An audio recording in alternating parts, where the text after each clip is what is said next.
Are black people even in the Bible?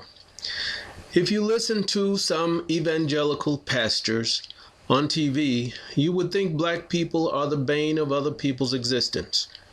The most outrageous lie that I've ever heard is that Ham was cursed black for the sin of uncovering his father's nakedness. This line of reasoning presumes that no black people ever existed prior to the great flood of Noah's era. In other words, God didn't make black people. They were cursed into existence. Is any of this thinking true? Absolutely not. All of it is an absolute lie. Our God never cursed Ham in the first place. It was Noah who cursed his grandson Canaan. Canaan was the son of Ham. Read it in the Bible. He was never turned black because he was already black. Anyone who has ever bought into that trivial bit of racial nonsense and misinformation has never read the Bible before. If they had, they would know this. When God punished Cain for slaying his brother Abel, he booted him from the settlement of Adam. Cain was afraid that outside the settlement, people would want to kill him. In order to prevent that from happening, God marked Cain with such a distinction that anyone who saw him would become afraid to kill him. In fact, they would flee from him. Exactly how God changed Cain is unspoken, but God is nothing if he is not consistent. King Uzziah had a great soldier named Naaman, and he came to the prophet Elijah to be cured of leprosy. He was told to wash in the Jordan River 7 times, and he was cured.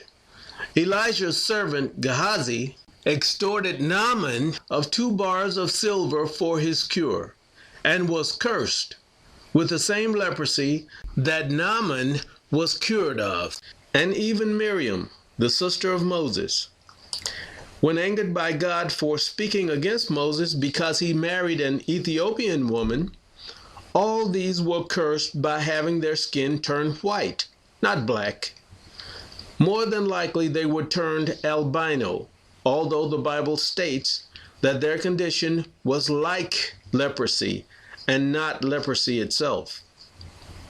In history or the Bible, there has never been a documented case of any white person turning black, but it is a common occurrence for black people to turn white. This unnatural condition for blacks to lose most of their melanin in their skin is called vitiligo. It has no known cause, but is considered a genetic condition. So let's deal with a little bit of elementary genetics along with the Bible in order to explain my position more clearly.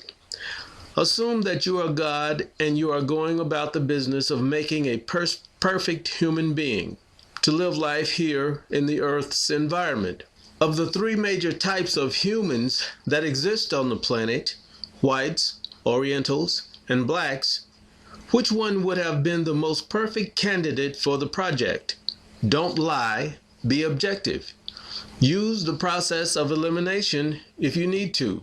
And acknowledge the only criteria that God set for making mankind. This is very important because it is how God stated that he constructed the first man or human being. He said that he constructed man, who was called Adam, from the earth. Question: have you ever seen any pink dirt anywhere on the planet? For that matter, have you ever seen any yellow dirt on the planet? Well, have you? This is absurd, isn't it? Are there any people around the planet who vaguely resemble soil or dirt? Even to envision such a phenomenon, I must be as mad as a hatter. Please, endure my madness just a little further while I attempt another trivial endeavor.